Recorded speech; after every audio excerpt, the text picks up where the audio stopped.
Hi there, I'm Andy, and today I'm going to be reviewing one of my favourite Nightwish songs, and that is a track called Beauty of the Beast.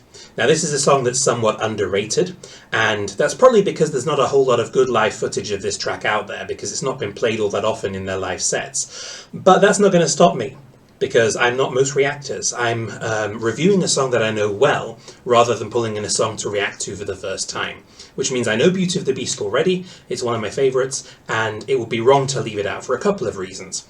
Firstly, it's from the first album featuring Marco on bass and on second vocals, Century Child in 2002 after Sammy left the band, and it's also a song that fits neatly into this kind of range of long, epic Nightwish songs, like Dead Boy's Poem on the Wishmaster album and Ghost Love Score on the Once album, and Poet and the Pendulum, which I will be getting to. My plan is that as soon as I hit 1,000 subscribers on my channel, I'm doing a live stream reaction to Poet and the Pendulum, so I am getting there.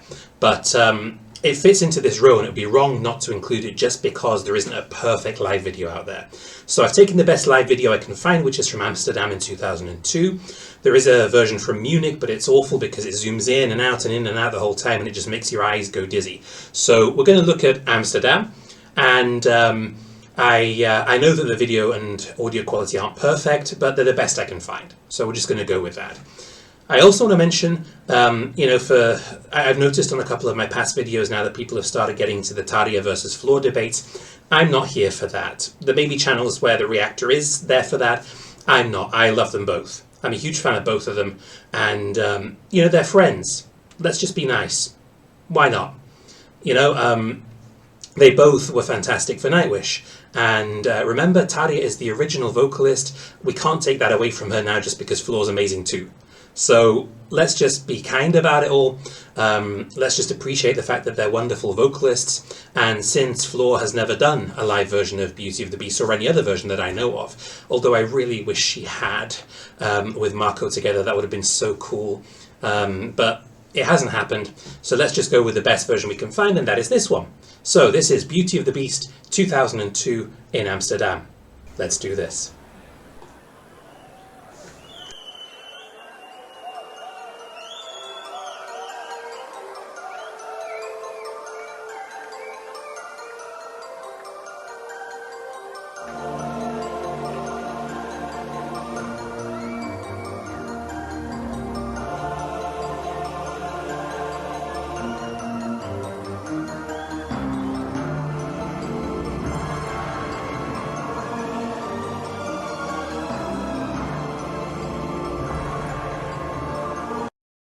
So if you've not been paying attention, I'm going to take you back to listen to a little bit more of this, because the way that the kind of xylophone melody and the choirs and the strings interact with each other here is just genius.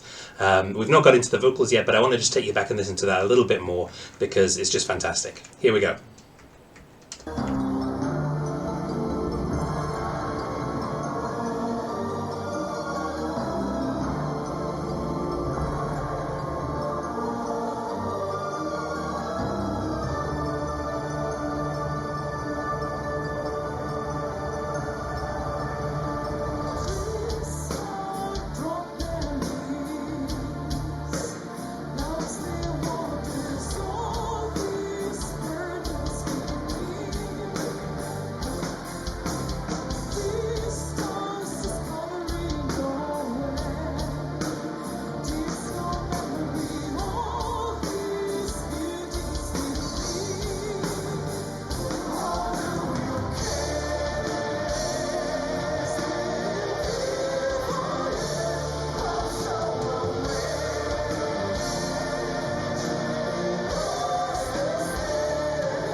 Okay, we're going to talk about that for a minute. So firstly, I mean, Tarja's vocals are just exquisite, and that's all. And then we come to Jukka and his drum playing.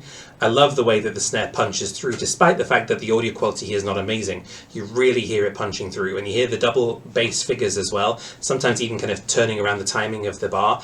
And you don't hear Marco's bass all that well, but you hear it well enough to know that it's amazing. That, you know, it's always amazing, it's Marco.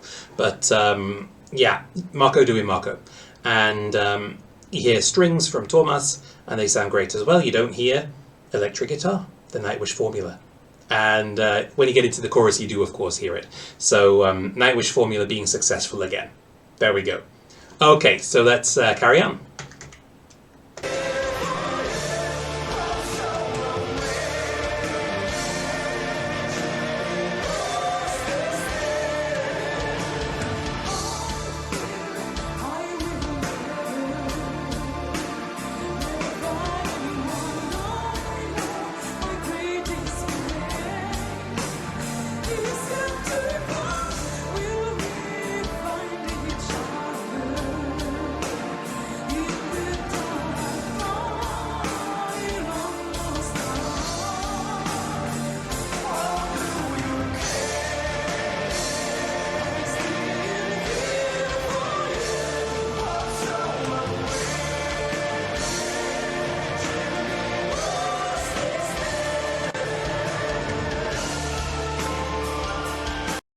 Okay, so not massive differences between the first and the second verses or the first and the second choruses. Structurally pretty much the same. What I want to talk about a little bit is lyrics now. In the first verse we've got those beautiful starting lyrics. Trees have dropped their leaves, clouds their water. So this imagery of kind of decay, death, crying also, the clouds even, all this burden is killing me, all this beauty is killing me. So you're getting that sad mood set really fast. And, you know, in the chorus you've got this message, you know, do you care, I still feel for you, what should be lost is there. So that's suggesting some kind of spark that hasn't gone yet, right? Okay, let's carry on.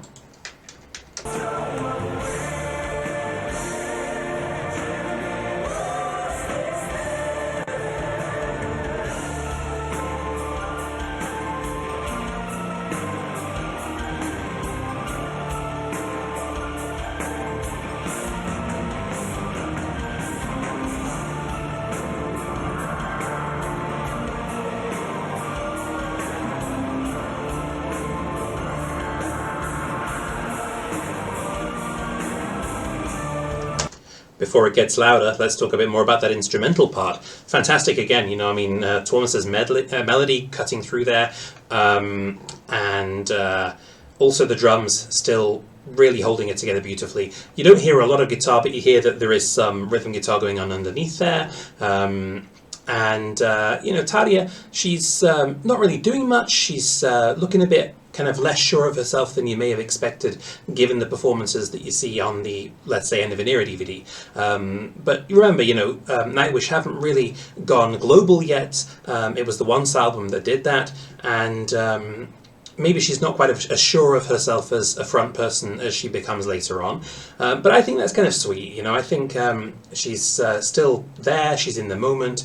You see her do a little bit of air guitar or bass later on, so you know, she's concentrating on the singing, and we have to, you know, we have to admit she does that absolutely brilliantly. So great, she's doing all she needs to be doing right now. Okay. Actually, no, I also want to mention, you hear some really great cinematic effects from Thomas in this part as well. And, you know, we know already about Thomas that he writes kind of whole orchestral scores, and this is an example of kind of the early days of Thomas doing that.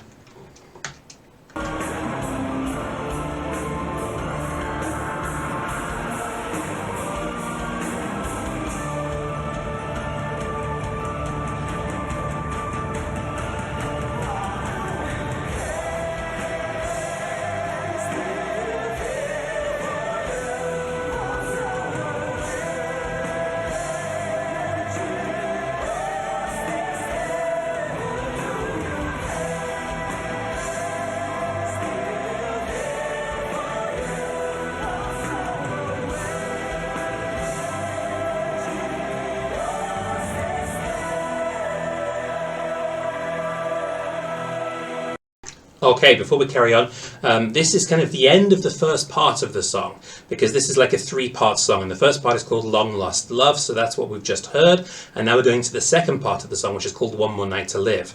And you've heard we've got that kind of double chorus there, And, you know, underneath Marco's vocals, you've got that choir as well, which just sounds amazing.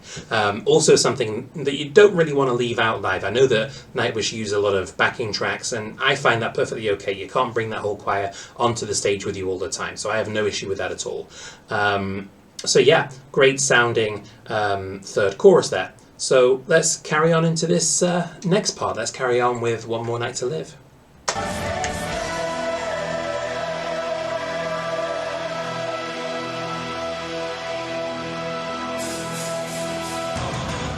You hear already that orchestral mix between the operatic and the strings that Thomas is playing on his left hand, which is the same thing, this and just listen in for that, okay, because you're going to hear that quite a bit. That in those gaps between the vocal parts, you'll hear those strings, and that's not something you necessarily notice if you're not listening out for it. So I just wanted to stop and let you know about that now, quickly. Here we go.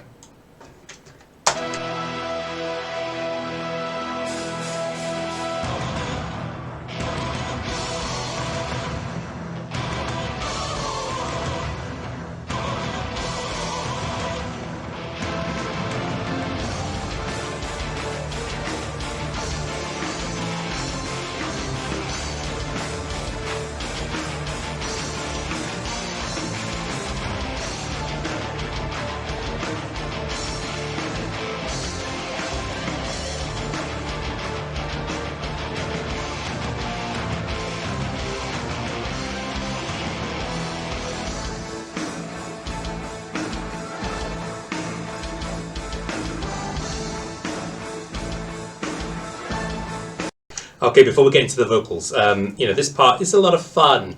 I don't care what anybody says. I love 2002 Empu, who is playing little pinch harmonics, being a little bit more extravagant with his playing. I know he's pulled back a lot since then, and he's become more mature as a guitar player, which is great. And he's also fitting in more in this kind of six-person lineup with Troy, who's playing so many instruments as well. But I don't care what anybody says. I love those little pinch harmonics that he throws in these older performances that he doesn't do quite so often now. So I miss those, I don't care. But also you've got those fantastic strings that Thomas is playing, just little things from going from a lower octave to a higher octave from one bar to the next that just add those little dimensions and those little moments that kind of a fan who knows the music well listens out for. Okay, let's get into the vocals.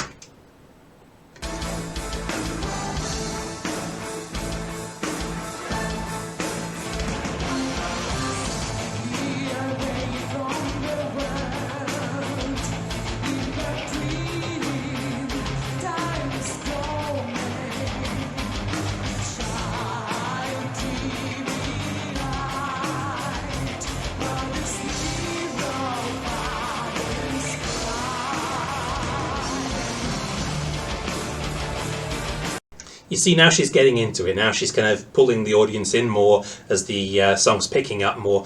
But also what I wanted to talk about there is, I mean, you can't see it with the camera as it is, but I'm sat here playing air guitar the whole time to Empu, because that little riff that he's playing underneath the vocals is fantastic. This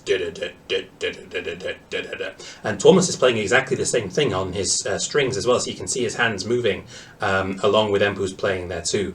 Love it. Lyrically, this is also a fun part. You know, safely away from the world in a dream, timeless domain, a child dreamy-eyed, mother's mirror, father's pride. And the child part is really interesting because this is a recurring theme in Thomas's lyrics. You know, you've got Dead Boy's poem from the child's point of view. You've got the reference to the child here. You've got Bless the Child. You've also got Harvest from the new Human Nature album, where, you know, offer light to the coming day and inspire a child. So children are often, or at least this kind of children's point of view is really important to Thomas in his lyric writing. You notice that quite a lot. By the way, I noticed that this little blue plaster keeps appearing. In case you're wondering, I had blood taken yesterday and my daughter insisted that I wear a pirate plaster for 2 days. And I had a choice of yellow, pink or blue. And my first daughter's favourite colour is yellow, my second daughter's favourite colour is pink, and the baby's we don't know yet. So I went for blue, and I guess this is kind of my tribute to Yucca the pirate. But my daughter is so proud that she has me wearing this, so I couldn't not. So if it disturbs you in the picture, that's why. Okay, let's carry on then.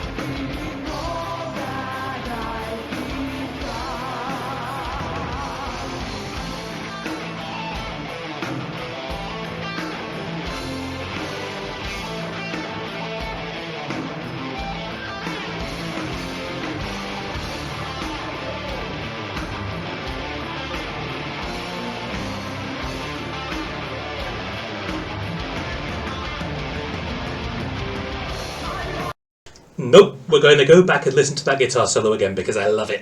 It's one of my favourite Empu solos. And I know there's other solos that are more melodic or more extravagant or whatever, but I just love it. I love the rhythm that he's playing. I love the little kind of slides that he does in there. He's playing about with that melody in the second half of the solo, and I love it. So we're going to go back and listen to it again, because if you haven't heard this before, you really should hear it twice.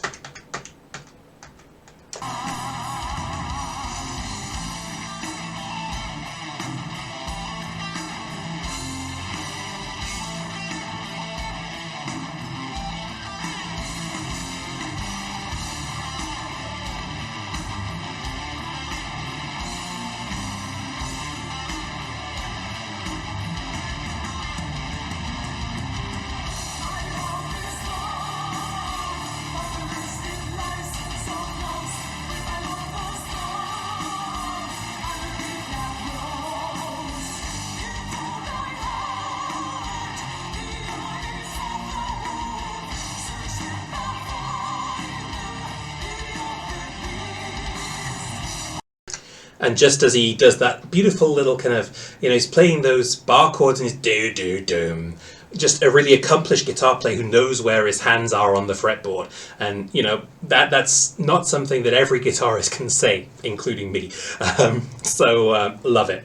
And, apart from that solo, we get into this kind of set of lyrics that I really enjoy here. My home is far, but the rest it lies so close, with my long lost love under the black rose. You told I had the eyes of a wolf, search them and find the beauty of the beast. Love it. Fantastic imagery there. And then this next part that you're going to hear. Let's talk about that in a minute. Here we go.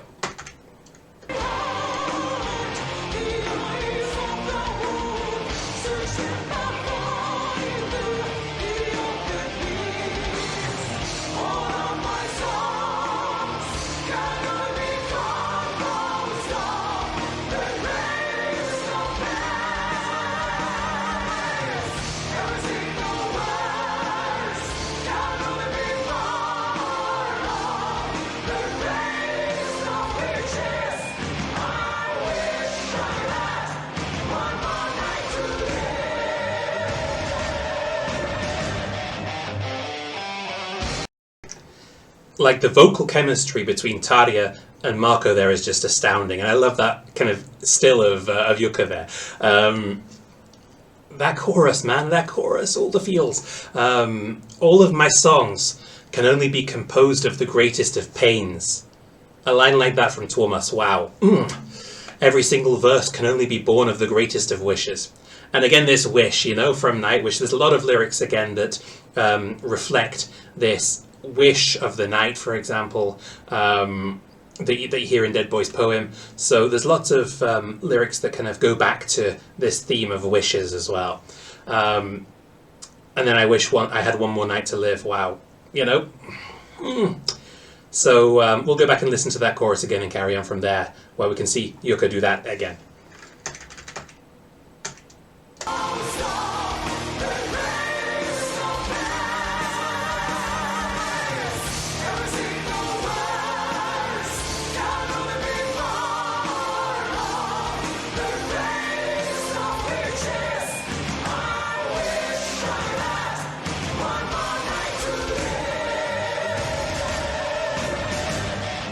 Those harmonies are so spot on.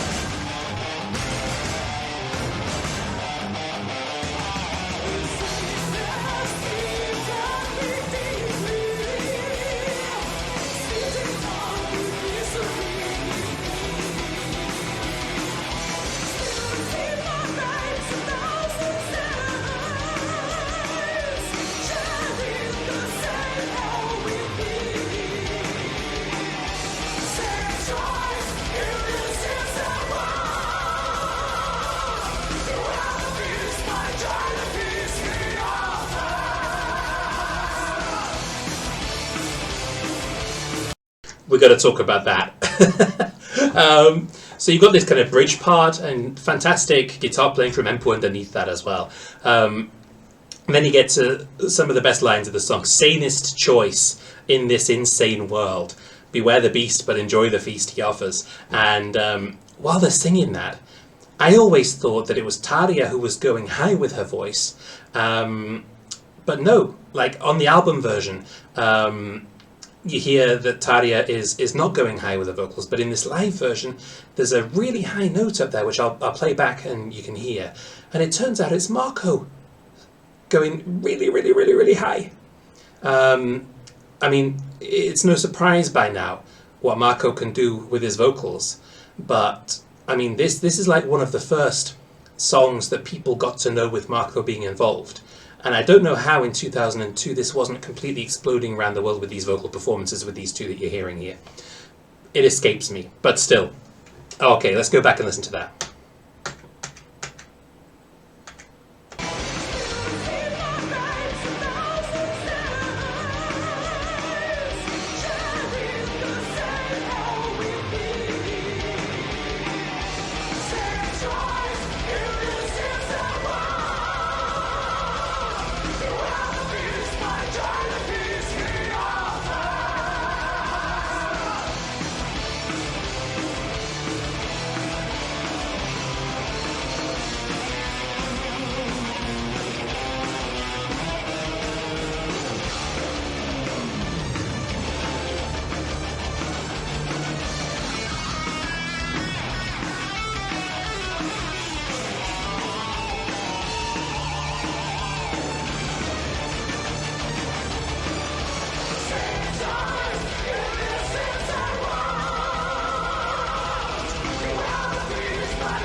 Okay, sorry, I'm just having far too much fun right now listening to this, but under that part with the sanest choice in this Ain't Subworld, again you've got Jukka playing that double bass. It's, I mean, I talked about this with Everdream, but it's the way to just ramp up the pressure, to go to those 16ths, and to do that on a bass drum, wow, all the way through, fantastic. And you just get that intensity pushed up by Marco doing that really high vocal harmony there, and Jukka with that double bass. Wow. Okay, and that other guitar solo from Empu in between. Love it. I don't know which one I love more, actually. I love both of them.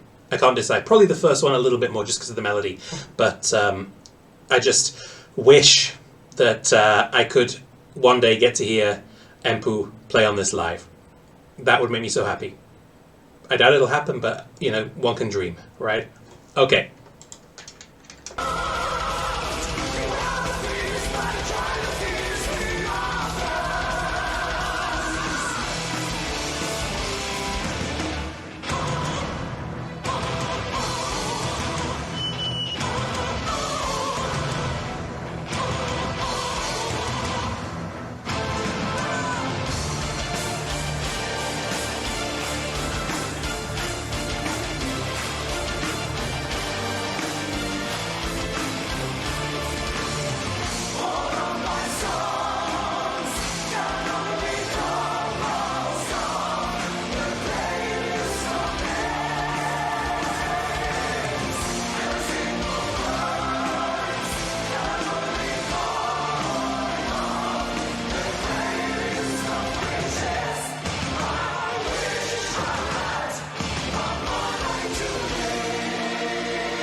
And so ends part 2 of the song.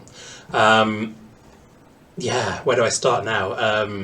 We go into that kind of chorus, you know, this all of my songs can only be composed of the greatest. That's one of my favourite Tuomas lines.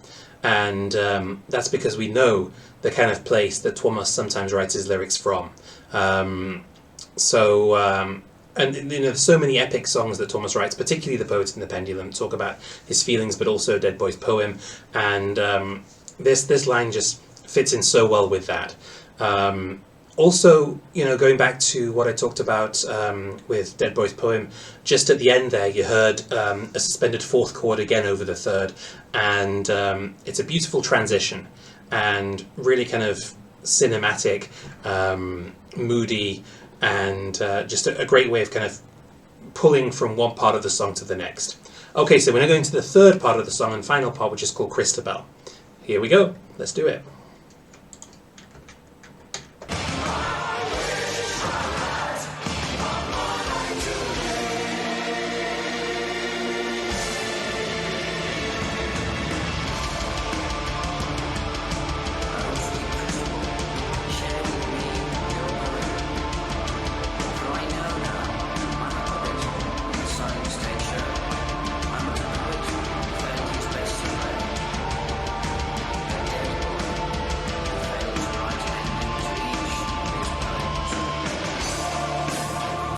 So we need to talk about that. Because that voice that you hear there, and this is kind of like the part 2 to Dead Boy's poem now, because this voice was recorded by the same person that recorded the boy in Dead Boy's poem. Now, he did this 2 years previously. So 2 years before this was recorded, the voice sounded like a boy. 2 years later, it sounds like an older man. So there's obviously been some magic that's been worked on this voice. He was only 15 when he recorded The Dead Boy, and he's 17 when he records this. So it makes no sense logically for him to sound that old. So there must have been some trickery there. There must have been some effects, some pitch shifting perhaps. We talked about that in the comments a little bit on Dead Boy's poem. So something's definitely happened there. You know, Sam Hardwick did not age 30, 40 years between those two recordings. So that's really interesting, and you know, initially I thought that might have been his dad or something that recorded it, but what I also like is that his accent is slightly Northern English, which is where I come from as well. You know, you hear him say, "I'm a puppet," and this "oh" in puppet is kind of Northern or Midlands, so I quite appreciate that. A little reference to the North. Lyrically, I had no idea who Christabel was until I checked this out on Genius, so all credit goes to Genius for this, but it's actually a poetess from the Victorian time called Christabel Lamotte, and I'd never heard of her. I still haven't read her works, so I can't say much about it, but that's apparently who's being referenced here. And what I really like, you know, towards the end of this, you know, I'm a puppet on this silent stage show. I'm but a poet who failed his best play. This is also this kind of theme of failure that Thomas keeps kind of pulling out in his lyrics, which is obviously, from a fan's point of view, really not that easy to understand, given that his songs are just that good. But you have to kind of appreciate that's how somebody feels sometimes when they're in that place, right? And then the final line here, "a dead boy," back reference to Dead Boy's poem, of course, because this is like the sequel, who failed to write an ending to each of his poems. So again, really sad closing lyrics there. And we're not done with the song, you know, we've got the outro still to come, but I just wanted to talk about that a little bit, because those lyrics at the end, even though they're kind of spoken there, and this happens quite a lot actually, spoken word lyrics in Thomas's songs. Yeah, really poignant ending, referencing back to that dead boy. So you can see now many of the reasons why I really wanted to look at this song. Okay, let's have the outro.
There we go.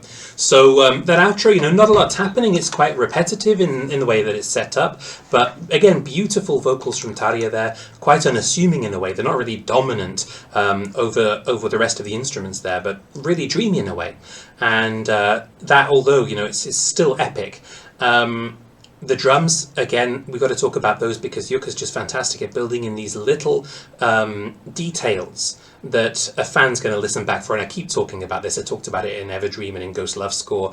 But here again, there's just one bar where he just, for a second, doesn't come in on the one, but actually turns it round and comes in, you know, swaps the snare with the hi-hat.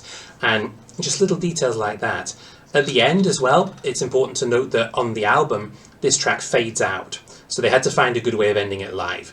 And, you know, I'm not a huge fan of fade outs on albums, but I think they did as well as they could with that here, actually. You know, Yuka did some fantastic hi-hat work in those last couple of bars, and they just ended on the riff strategically, but still enough of an ending to consider it an ending. So, you know, it wasn't awkward, it worked. So I'm not going to complain about it. It wasn't a big, fantastic, you know, light and pyro and massive thrash ending like you see in quite a few of their songs live with the epic ones. No, it did its job. It was a functional ending. So no complaints. Okay, I've got through everything. So let's just jump over and have a quick chat. Let's do that. Okay, so we've looked at Beauty of the Beast now. Had to be done. Couldn't not do it. And now just seemed like the time, after I did Dead Boy's Poem last from Nightwish. So thanks so much for watching, and I hope you enjoyed looking at this song with me, even though, like I say, the audio is not that wonderful and the video quality is not great. I won't typically do this. I will be doing that simply when there's no better alternative available, so that we get through as many Nightwish songs as we possibly can. And yeah, I have plans for Nightwish songs, but if there's any particular songs you would like to see me review, then please do stick them in the comments. And if there's anything else you'd like me to look at, please do feel free to stick them in the comments as well, because at some stage I may well graduate from doing just review videos to also looking at songs in reactions. So they may be on the back burner for a little while, but I may very well come back to some other suggestions from you about other songs at some point as well.